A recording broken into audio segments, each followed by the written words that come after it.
दोस्तों नमस्कार, मैं हूं चंद्रशेखर और आप देखना शुरू कर चुके हैं जोश नेट जेआरएफ की नई प्रस्तुति, जिसमें आज से हम लोग शुरू करने जा रहे हैं पद्यखंड। पद्यखंड का मतलब आप जान ही रहे हैं, जो कविताएं होती हैं और जो हमारा साहित्य, एक समय साहित्य पद्य को ही साहित्य माना जाता था। ठीक है, तो पद्य जो है आज से साहित्य खंड शुरू हो रहा है और यहाँ से साहित्य का इतिहास भी शुरू हो जाएगा। ये बहुत महत्वपूर्ण टॉपिक है और यहाँ से सबसे ज़्यादा प्रश्न पूछे जाते हैं। तो यहाँ से आज शुरू करते हैं और बाकी हमारी जो टीम है वह पूरा पैकेज लेके आई हुई है, पूरा तैयारी हो रहा है। ठीक है, पेपर फर्स्ट और पेपर सेकंड की पूरी तैयारी की जा रही है। PYQ गायत्री मैम द्वारा करवाया जा रहा है, जिसको कि आप हमारे चैनल पे देख सकते हैं। और कहानी का जो मोहिनी मैम हैं वह कहानी को कर रही हैं, श्रवणराज पेपर फर्स्ट को पढ़ा रहे हैं। तो आप वहाँ से देख सकते हैं हमारे चैनल पे बने रहिए। सभी वीडियो क्रमवार से आएंगे। ठीक है, तो आज हम शुरू करते हैं अपना पद्यखंड। तो पहले जो साहित्य था, पहले साहित्य मतलब पहले का साहित्य मतलब रचना किसे माना जाता था? जब कविता कोई लिखी जाती थी उसी को क्या माना जाता था? साहित्य माना जाता था। गद्य वगैरह साहित्य बहुत पुराने समय में नहीं माना जाता था। कुछ समय बाद जब कहानी का दौर आया, उपन्यास का दौर आया, तब इसको साहित्य की दृष्टि से देखा जाना शुरू हुआ। नहीं तो एक समय था कि काव्य रचना को ही साहित्य की दृष्टि से देखा जाता था। ठीक है, तो इसमें इस खंड में हम लोग क्या क्या देखेंगे कि पद्य जो शुरुआत हुई थी किन कवियों से हुई थी, और हिंदी साहित्य का प्रथम कवि कौन है, और हिंदी साहित्य का इतिहास जो है उसने किसने लिखना शुरू किया था, यह सारी चीज़ों की चर्चा हम यहाँ से शुरू करेंगे। ठीक है, और उसके बाद मतलब इतिहास अब आ ही गया है, सारी चीज़ें इतिहास शुरू ही है, तो इसको क्रमवार हम देखते हुए चलेंगे। जैसे पहला देखिए, हिंदी इतिहास में जो साहित्य लेखन की परंपरा है उसकी शुरुआत कहाँ से हुई थी? पहले साहित्य की इतिहास की बात हो रही। कोई भी सब्जेक्ट जब कोई शुरू होता है तो सबसे पहले किसकी बात की जाती है? उसके इतिहास की बात शुरू की जाती है। तो वही देखिए है, सबसे पहला इतिहास लेखन का जो पहला प्रयास किया गया था वह कब शुरू हुआ था?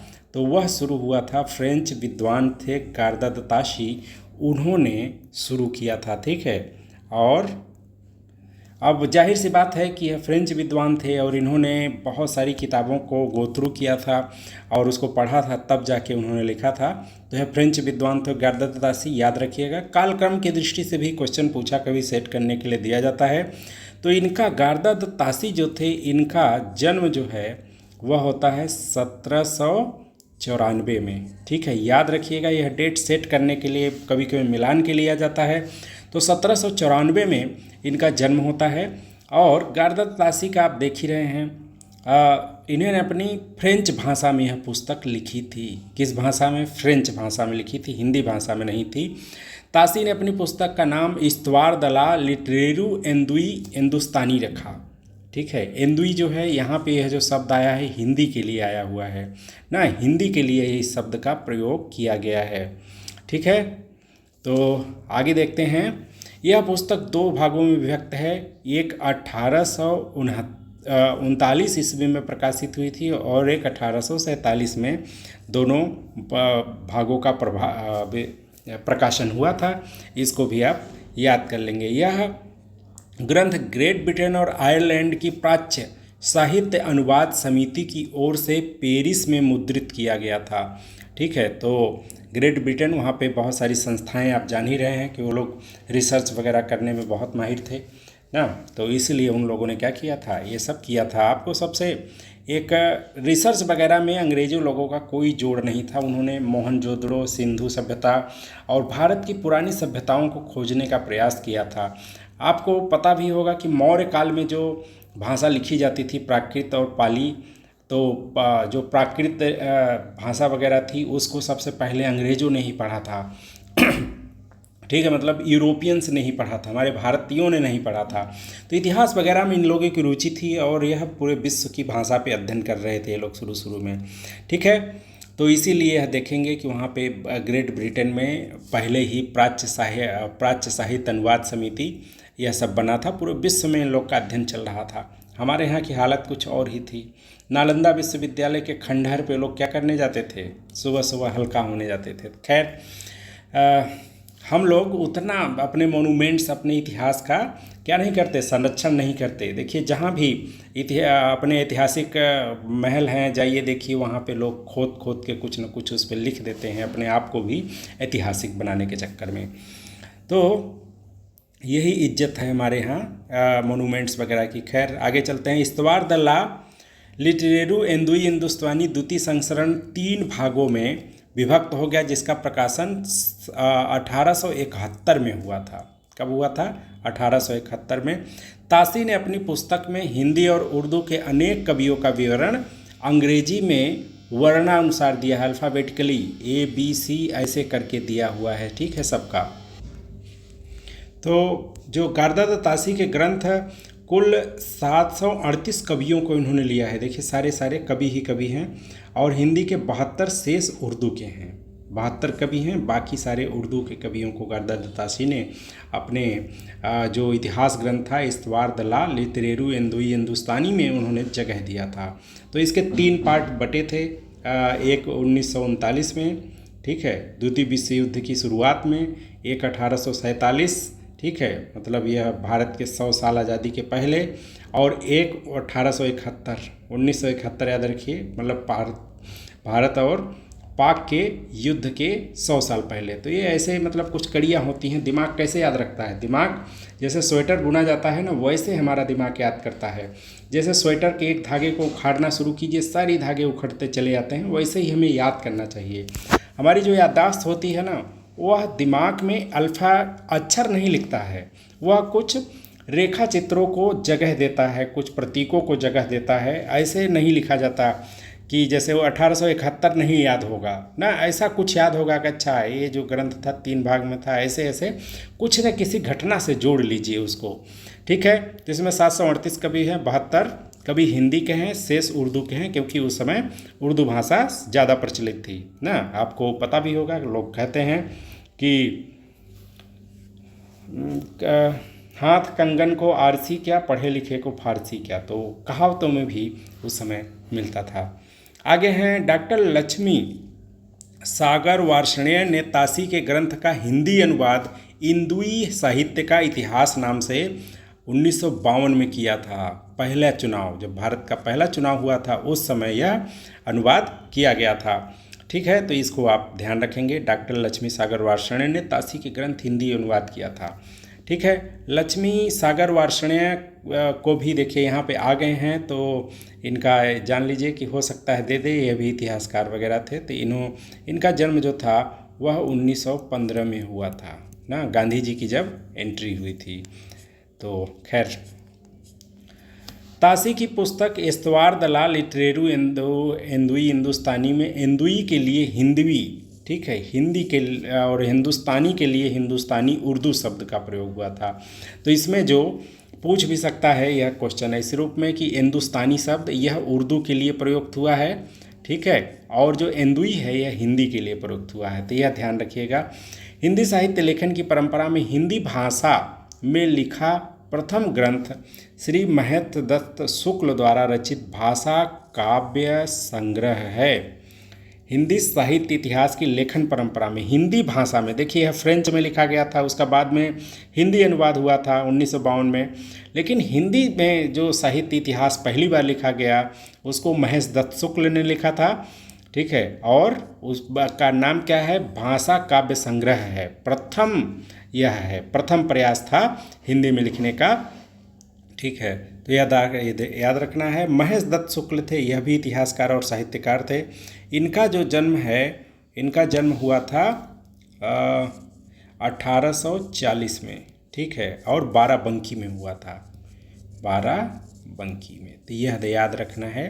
ये क्यों बताया जा रहा है? क्योंकि आपको याद रहे, बार बार इन सब का नाम आएगा, धीरे धीरे याद हो जाएगा, क्योंकि यह सीक्वेंस लगाने के लिए कभी कभी क्वेश्चन दे देता है, ठीक है। सीक्वेंस से सेट कीजिए कि किसका जन्म कब हुआ था, जन्म के आधार पे दे देता है। भाषा काव्य संग्रह का प्रकाशन 1873 में नवल किशोर प्रेस लखनऊ से हुआ था। तो भाषा काव्य संग्रह जो इनका इतिहास ग्रंथ था, यह भी याद रखिएगा कि इनके इतिहास ग्रंथ का नाम क्या था। इनके इतिहास ग्रंथ का नाम था भाषा काव्य संग्रह। शिव सिंह सेंगर ने शिव सिंह सरोज नाम का हिंदी भाषा का दूसरा महत्वपूर्ण इतिहास लिखा था। तो यह याद रखिएगा, यह जो इतिहास ग्रंथ था बहुत महत्वपूर्ण था, क्योंकि भाषा काव्य संग्रह पहला था लेकिन यह दूसरा महत्वपूर्ण था। क्यों महत्वपूर्ण था? क्योंकि पंडित रामचंद्र शुक्ल और ग्रियर्सन जब आगे बढ़ेंगे तो इन्हीं का साहित्य पर, इनका जो इतिहास लेखन था उसको पढ़ के ये लोग आगे बढ़ते हैं। शिव सिंह सेंगर को के बारे में जान लीजिए। इनका जो जन्म हुआ था संभवतः 1833 में हुआ था। एक बार गूगल कर लीजिएगा, मुझे यही याद है। ठीक है, 1833 में, और इस समय एक एक्ट पास हुआ था, इसी से मुझे याद है 1833। और यूपी में थे, उन्नाव के थे, हाँ उन्नाव। ठीक है, तो शिव सिंह सेंगर उन्नाव जिले में हुए थे और 1833 में संभवतः, यह डेट देख लीजिएगा। खैर याद ही है, मैं क्योंकि किसी न किसी घटना से जोड़ के देखता हूँ शिव सिंह सेंगर को, मतलब सारे लोगों को। तो यह है शिव सिंह सरोज, इन्होंने नामक ग्रंथ लिखा था, दूसरा महत्वपूर्ण इतिहास ग्रंथ था। शिव सिंह सरोज का प्रकाशन 1883 में हुआ था। ठीक है, इनके जन्म के 50 साल बाद ना, 1883। ठीक है, शिव सिंह सरोज में एक सहस्त्र कवि हैं। एक सहस्त्र मतलब होता है 1000। ठीक है, 1838 कवि भाषा कवियों का जीवन चरित्र तथा उनकी कविताओं के उदाहरण दिए गए हैं।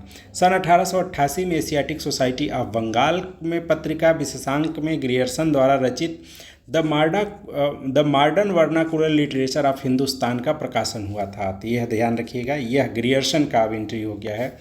ग्रियर्सन का किताब क्या नाम था? The modern vernacular literature of the Hindustan का प्रकाशन हुआ था। तो जॉर्ज ग्रियर्सन के बारे में थोड़ा सा जान लेते हैं।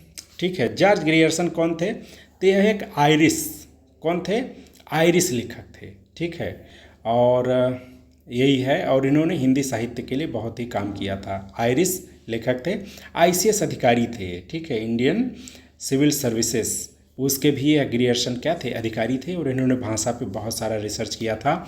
द मॉडर्न वर्नाकुलर मतलब देसी भाषा होता है, वर्नाकुलर लिटरेचर ऑफ हिंदुस्तान का प्रकाशन 1888 में हुआ था। ठीक है, कांग्रेस की स्थापना के 3 साल बाद, ऐसे याद रख लीजिएगा। जॉर्ज ग्रियर्सन द्वारा रचित the modern vernacular literature of Hindustan को सच्चे अर्थ में हिंदी साहित्य का पहला इतिहास ग्रंथ कहा जा सकता है। तो देखिए, सच्चे अर्थों में कौन है?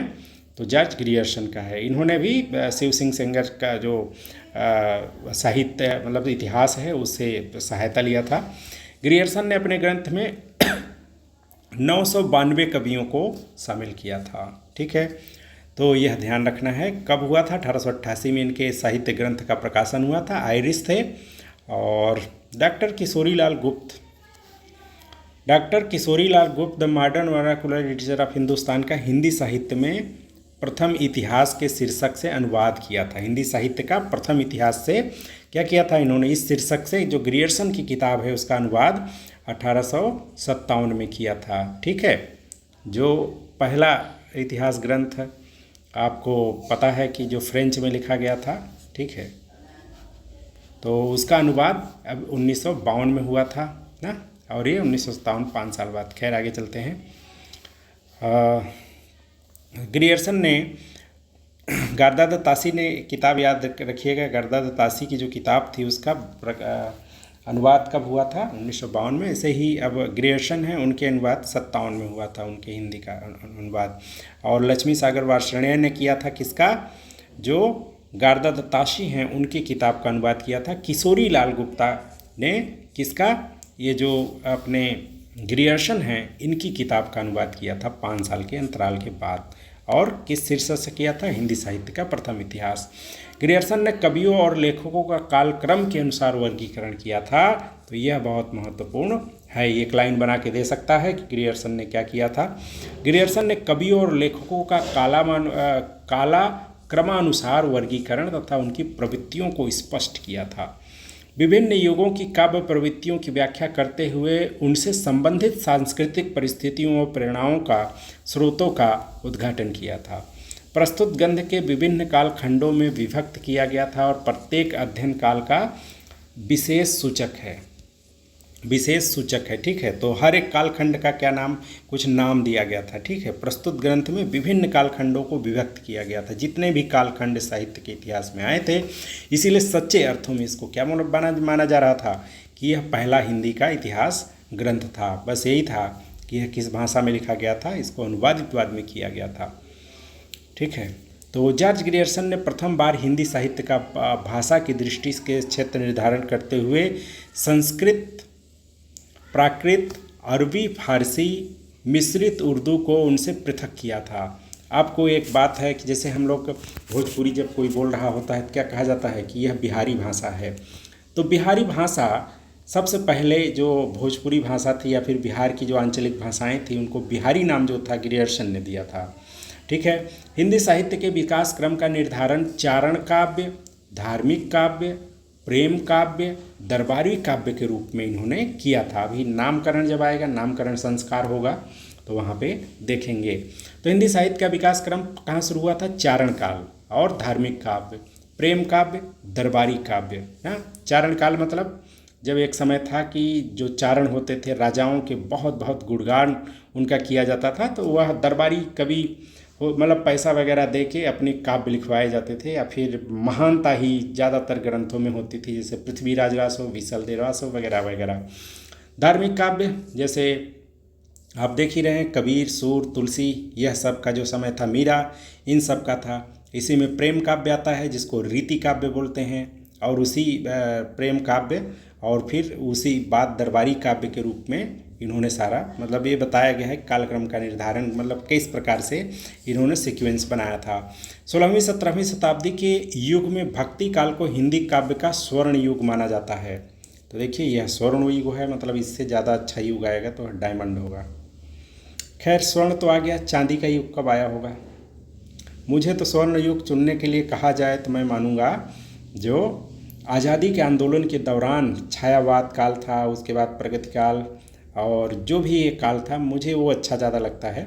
खैर सबका अपना अपना मतलब स्वर्ण काल इसको चलिए मान लेते हैं। भक्ति काल को हिंदी काव्य का स्वर्ण युग माना जाता है। ग्रियर्सन को महत्वपूर्ण उपलब्धि है इसको स्वर्ण काल कहने में। ठीक है, मिस्र बंधुओं ने मिस्र बंधु विनोद नामक इतिहास ग्रंथ की रचना की थी। देखिए मिस्र बंधु यहाँ पे आ गए। जब मिस्र बंधु का नाम आए तो मिस्र बंधु का मतलब क्या कि ये भाई लोग रहे होंगे। ठीक है, इसीलिए इनका मिस्र बंधु नाम पड़ा हुआ है। तो 3 भाई थे। ठीक है, देखिए यहाँ पे दिया है गणेश बिहारी, श्याम बिहारी और सुखदेव बिहारी मिश्र। ये तीनों बंधुओं को संयुक्त रूप से मिस्र बंधु बोला जाता था, और इन लोगों ने बहुत ही अच्छे से इतिहास को लिखा था। मिस्र बंधु विनोद 4 भागों में विभक्त है, जिसके प्रथम 3 भाग का प्रकाशन सन 1913 में हुआ था तथा चतुर्थ भाग का 1934 में हुआ था, प्रकाशन हुआ था। ठीक है, तो यह ध्यान रखना है। मिस्र बंधु विनोद में 4591 कवियों का जीवन वृत्त वर्णित है। इसमें अनेक अज्ञात कवियों को प्रकाशन में लाने के साथ ही उनके साहित्यिक महत्व को स्पष्ट किया गया है। तो मिस्र बंधु विनोद में कवियों का सापेक्षिक महत्व निर्धारित करने के लिए उनकी 4 श्रेणियां बनाई गई। हिंदी साहित्य लेखन की परंपरा में आचार्य रामचंद्र शुक्ल द्वारा रचित हिंदी साहित्य का इतिहास सर्वोच्च है, और रामचंद्र शुक्ल ने भी मिस्र बंधुओं को क्या कहा है कि उन्हीं से बहुत सारी चीज़ों को उन्होंने ले लिया। ठीक है, बहुत सारी जो कवियों को, बहुत सारे कविताओं को कहाँ से लिया? मिस्र बंधु विनोद से उन्होंने सीधे सीधे ले लिया। ठीक है, तो आचार्य रामचंद्र शुक्ल का जिक्र आ गया, तो आचार्य रामचंद्र शुक्ल मेरे मिर्ज़ापुर से भी उनका संबंध रहा है, बहुत दिनों तक वो मिर्ज़ापुर में भी रहे हैं। ठीक है, तो आचार्य रामचंद्र शुक्ल का जन्म याद रखिए, अभी कुछ ही दिन पहले इनका मतलब जन्मदिन मनाया जाता है 4 अक्टूबर को। 4 अक्टूबर 1884 को इनका जन्म हुआ था। ठीक है, कांग्रेस की स्थापना के 1 साल पहले तो इनका ये जन्म है 4 अक्टूबर। याद रखिएगा क्योंकि ये बहुत महत्वपूर्ण है जहाँ भी ये आते हैं। और इनको क्या बोला जाता है? इनको भारतीय साहित्य का एक खतरनाक क्या कहूँ, ये भारतीय साहित्य के ऐसे व्यक्ति हैं, ठीक है, जिसके ऊपर मतलब इनको कह लिया जाए क्या, भस्मासुर, भस्मासुर तो ज़्यादा बड़ा हो जाएगा, शनि कहा जाए, जिनके ऊपर भी दृष्टि टेढ़ी हुई वह साहित्य में कभी उठ नहीं पाया। ठीक है, तो यह ध्यान रखेंगे। तो रामचंद्र शुक्ल को कह सकते हैं कि यह क्या थे, यह हिंदी साहित्य के शनि थे, जिसके ऊपर भी इनकी भ्रिकुटी टेढ़ी हुई, फिर वह साहित्य में जगह नहीं बना पाया, या फिर बनाया भी तो उसको बहुत सारा संघर्ष करना पड़ा, जैसे कि छायावाद के कवि। आचार्य रामचंद्र शुक्ल का इतिहास मूलतः नागरी प्रचारणी सभा द्वारा प्रकाशित हिंदी शब्द सागर की भूमिका के रूप में लिखा गया था। ठीक है, भूमिका देखिए इतनी लंबी है। बाद में इसको क्या कर दिया गया, बाद में इसको इतिहास ग्रंथ का शक्ल दे दिया गया। हिंदी साहित्य का इतिहास में 1000 कवियों और लेखकों को शामिल किया गया। आचार्य रामचंद्र शुक्ल ने शिव सिंह सेंगर, जॉर्ज ग्रियर्सन, मिश्र बंधु के इतिहास से कवि वृत्त संग्रह संज्ञा में अभिहित किया। तो यह ध्यान रखना है, कवि वृत्त संग्रह संज्ञा से अभिहित किया। कवि वृत्त संग्रह जो इन्होंने उपनाम दिया वह इन्हीं सबको से लेके दिया। आचार्य शुक्ल ने लिखा है, जबकि प्रत्येक देश का साहित्य वहाँ की जनता की चित्रवृत्ति का संचित प्रतिबिंब होता है, यह याद रखना है। ठीक है, प्रत्येक देश का साहित्य वहाँ की जनता की चित्रवृत्ति का संचित प्रतिबिंब होता है, तब यह निश्चित है कि जनता की चित्रवृत्ति में परिवर्तन के साथ साथ साहित्य के स्वरूप में भी परिवर्तन होता चला जाता है। यदि अंत तक इन्हीं प्रवृत्तियों का परंपरा को परखते हुए साहित्य परंपरा के साथ सामंजस्य दिखाना ही साहित्य का इतिहास कहलाता है। जनता की चित्रवृत्ति बहुत कुछ राजनीतिक, सामाजिक, सांप्रदायिक तथा धार्मिक परिस्थितियों के अनुसार होती है, और इसी के अनुसार क्या चेंज होता रहता है, साहित्य हमेशा चेंज होता रहता है ना। देखेंगे हम विभिन्न जब युगों को देखेंगे तो उसमें इतना जो ड्रास्टिकली चेंज आया हुआ है वह सामाजिक परिस्थितियों से लेकर राजनीतिक परिस्थितियों, सांप्रदायिक और धार्मिक परिस्थितियों के अनुसार चेंज होती हुई दिखाई देंगी। सर्वप्रथम आचार्य शुक्ल ने साहित्य इतिहास की आलोचना से पृथक किया। ठीक है, क्या किया इन्होंने, साहित्य इतिहास को आलोचना से पृथक किया। यह महत्वपूर्ण ग्रंथ है, इसका मतलब महत्वपूर्ण बात है। इसका मतलब क्या है, इतिहास अलग और आलोचना अलग होती है। आलोचना का मतलब प्रशंसा, कमी, उसका बड़ाई, उसमें से बहुत सारी चीज़ें खोज के लाना, यह सारी चीज़ें उसके क्या बोली जाती है, आलोचना बोली जाती है। जैसे इन्होंने तुलसीदास को बहुत महान बताया, तुलसीदास को महान बताया। ठीक है, तो यह आलोचना हो गई। और तुलसीदास के बारे में, उनकी प्रवृत्ति के बारे में, उस समय के बारे में लिखना, यह सब साहित्य इतिहास हो गया। किया अपने विकासवादी और वैज्ञानिक दृष्टिकोण का परिचय दिया। आचार्य शुक्ल ने साहित्य इतिहास के प्रति एक निश्चित सुस्पष्ट दृष्टिकोण स्थापित किया था। ठीक है, कैसा, निश्चित और सुस्पष्ट। ठीक है, निश्चित और सुस्पष्ट इन्होंने आचार्य शुक्ल के प्रति निश्चित एवं सुस्पष्ट दृष्टिकोण क्या बनाया था, दिया था। विभिन्न परिस्थितियों के संदर्भ में विकास क्रम की व्याख्या करने का प्रयास किया था। कैसे विकास हुआ उसका क्रम उन्होंने दिखाया था। आचार्य शुक्ल ने काल विभाजन के अंतर्गत हिंदी साहित्य के 900 वर्षों का इतिहास 4 स्पष्ट कालों में विभाजित किया था। ठीक है, शुक्ल जी ने भक्ति काल को 4 भागों शाखाओं में बांटकर उसे सर्वप्रथम शुद्ध दार्शनिक एवं धार्मिक आधार पर प्रतिष्ठित किया था। तो यह बहुत महत्वपूर्ण है। देखिए, भक्ति काल को इन्होंने कहा निर्गुण शाखा, सगुण शाखा, 2 शाखाएं थी ना। निर्गुण शाखा में ज्ञानाश्रयी शाखा और प्रेमाश्रयी शाखा, और सगुण धारा में राम भक्ति शाखा और कृष्ण भक्ति शाखा। ज्ञानाश्रयी शाखा में देखिए जो बहुत सारे जो कवि हुए ज्ञान मार्गी थे ना, वो ज्ञान को परम चीज़ मानते थे। ठीक है, और जैसे राम भक्ति शाखा में आप तुलसीदास को देखिए, कृष्ण भक्ति दासा में सूरदास, मीरादास, प्रेमाश्रयी वगैरह में कबीर हो गए। ठीक है, तो ज्ञानाश्रयी में ऐसे ही गुरु नानक से लेके बहुत सारे कवि जो हुए थे, ठीक है, वह ज्ञानाश्रयी में आते हैं ना। तो यह ध्यान रखने वाली बात है। ठीक है, तो इसको हम देखेंगे। तो रामचंद्र शुक्ल ने अपने इतिहास में पहली बार कवियों और साहित्यकारों के जीवन चरित्र संबंधी इतिहास वृत्त के स्थान पर उनकी रचनाओं के साहित्यिक मूल्यांकन को वरीयता दी थी। ठीक है ना। और जब इससे पहले देखेंगे तो क्या होगा, सीक्वेंस से कोई रख रहा है, कभी कोई अल्फ़ाबेटिकल रख रहा है, कोई उनके तिथि क्रम पे रख रहा है। इन्होंने जब उनका साहित्यिक मूल्यांकन किया, किससे किया, उनकी रचनाओं से, कि किसकी रचना प्रधान है। जो थोड़ा अच्छा नहीं लगा इनको, उन्होंने फुटकल कवि उसको बोल दिया, फुटकर कवि के उसमें श्रेणी में रख दिया। ठीक है, जैसे कबीर इनको ज़्यादा पसंद नहीं आए, कबीर को उन्होंने निर्धारण ज़्यादा नहीं कर पाए उनका। बाकी तुलसी का खूब प्रशंसा किया और तुलसी को अच्छी जगह दी। एडविन ग्रिप्स महोदय ने 1917 में अंग्रेजी भाषा ए स्केच ऑफ हिंदी लिटरेचर नाम से हिंदी साहित्य का संक्षिप्त इतिहास ग्रंथ लिखा था। इन्होंने हिंदी साहित्य के इतिहास में 5 विभाग किए थे। ठीक है, तो ये लिखे एडविन ग्रिप्स।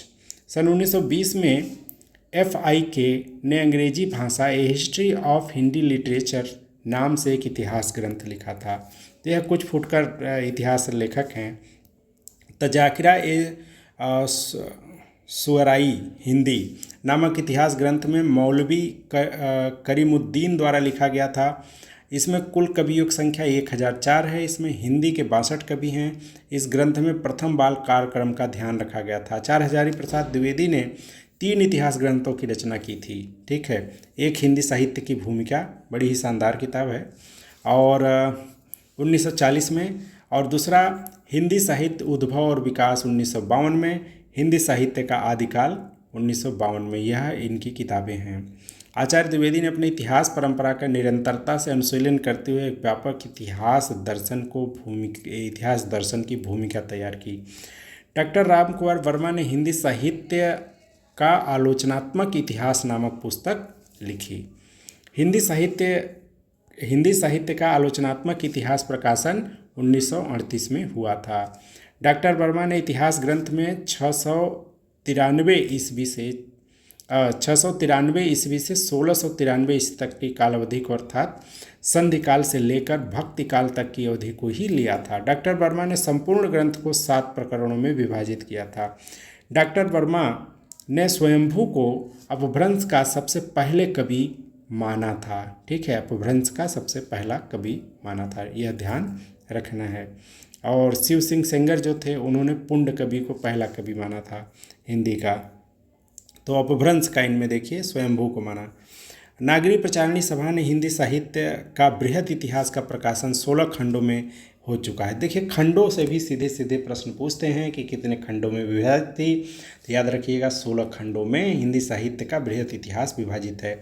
अनेकानेक विद्वानों ने अलग अलग खंडों का संपादन कार्य किया ना। तो देखिए, यह हिंदी साहित्य जो नागरी प्रचारणी सभा, जिसका स्थापना मतलब काशी में हुई थी, आपको पता ही होगा ना, काशी में इसको बनाया गया था। उसके बाद से यह हिंदी साहित्य का बृहद इतिहास 16 खंडों में विभाजित हो चुकी है। ठीक है, तो उसका इन्होंने क्या किया था, मतलब वह 16 खंडों में जो विद्वान लोग थे, उन्होंने खंड में कौन कौन से खंड में कौन कौन से विद्वानों की भूमिका थी, यह दिया हुआ है। देखिए, 16 खंड हैं और 16 विद्वान हैं ना, तो यह ध्यान रखेंगे। तो प्रथम भाग हिंदी साहित्य पीठिका ने डॉक्टर राजबली पांडे, दूसरा हिंदी भाषा का विकास डॉक्टर धीरेन्द्र वर्मा, और तीसरा आदिकाल की जो थी डॉक्टर पंडित करुणापति त्रिपाठी वासुदेव सिंह, चौथा भक्तिकाल निर्गुण कवि परशुराम चतुर्वेदी, भक्तिकाल सगुण देवेंद्र नाथ शर्मा और विजेंद्र स्नातक, छठा रीतिकाल रीतिबद्ध डॉक्टर नगेंद्र, रीतिकाल रीतिमुक्त डॉक्टर भगीरथ मिश्र। तो एक रीतिबद्ध था, एक रीतिमुक्त। रीतिबद्ध मतलब जो एक खास परंपरा में बंध के कविता लिखते थे, उनको रीतिबद्ध बोला जाता था। रीतिमुक्त और एक रीति सिद्ध होते थे, इसमें तो है नहीं, तो छोड़िए। छठा जो अध्याय था, मतलब छठा भाग था, डॉक्टर नगेंद्र ने उसको अनुमोदित किया था। सातवां रीतिमुक्त डॉक्टर भगीरथ मिश्र। आठवां हिंदी साहित्य का अभ्युत्थान डॉक्टर विनय मोहन शर्मा। नवां द्विवेदी काल पंडित सुधाकर पांडे। 10वां नगेंद्र, तो देखिए नगेंद्र यहाँ 2 बार आ चुके हैं। और उत्कर्ष काल नाटक का सावित्री सिंह दशरथ ओझा। 11वां कथा साहित्य डॉक्टर निर्मला जैन। 13वां समालोचना निबंध और पत्रकारिता का जो इतिहास था लक्ष्मी नारायण सुधांशु। यह वो वाले लक्ष्मी सागर नहीं है 1915 में जिनका जन्म हुआ था, जिन्होंने गार्दा दत्तासी की किताब का अनुवाद किया था, वो वाले नहीं हैं। ठीक है, लक्ष्मी नारायण है। 14वां अद्यतन काल, मतलब आज का जो समय है, सहायक doctor Harvansh Lal Sharma. Doctor Kailash Chandra Bhatia, doctor Nagendra Rahul संकीर्त्यायन 15वां में लिखा था, और 16वां हिंदी लोक साहित्य लिखा था डॉक्टर कृष्णदेव उपाध्याय ने।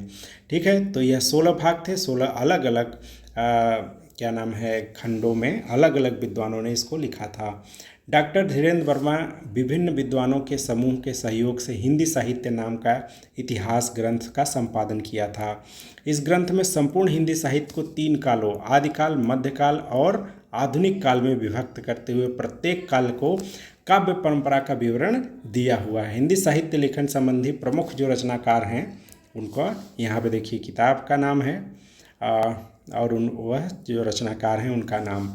हिंदी काव्य धारा राहुल संकीर्त्यायन ने 1944 में, हिंदी साहित्य का इतिहास 1973 डॉक्टर नगेंद्र, एक है दूसरा मतलब हिंदी साहित्य का दूसरा इतिहास। हिंदी साहित्य का वैज्ञानिक इतिहास डॉक्टर गणपति गुप्त। हिंदी साहित्य का अतीत 2 भाग में आचार्य विश्वनाथ प्रसाद द्विवेदी मिश्र। हिंदी साहित्य और संवेदना का इतिहास डॉक्टर रामस्वरूप चतुर्वेदी। हिंदी साहित्य का दर्शन डॉक्टर नलिन विलोचन शर्मा। हिंदी भाषा का विकास डॉक्टर श्याम सुंदर दास, और हिंदी भाषा और साहित्य श्याम सुंदर दास। हिंदी कोविद रत्नमाला श्याम सुंदर दास। तो यह सब हैं, देखिए राजेश रानी साहित्य देखते हुए बहुत सारी चीज़ें इसमें हैं, इसको एक बार देख लेना है। तो इसमें 31 कुल भाग हैं और सबका अपना अपना महत्व है। ठीक है, तो कल हम देखेंगे हिंदी साहित्य का काल विभाजन। तब तक के लिए इंतज़ार कीजिए, मेरा अभिवादन स्वीकार कीजिए। ठीक है, तो फिर कल मिलते हैं। नमस्कार, जय हिंद।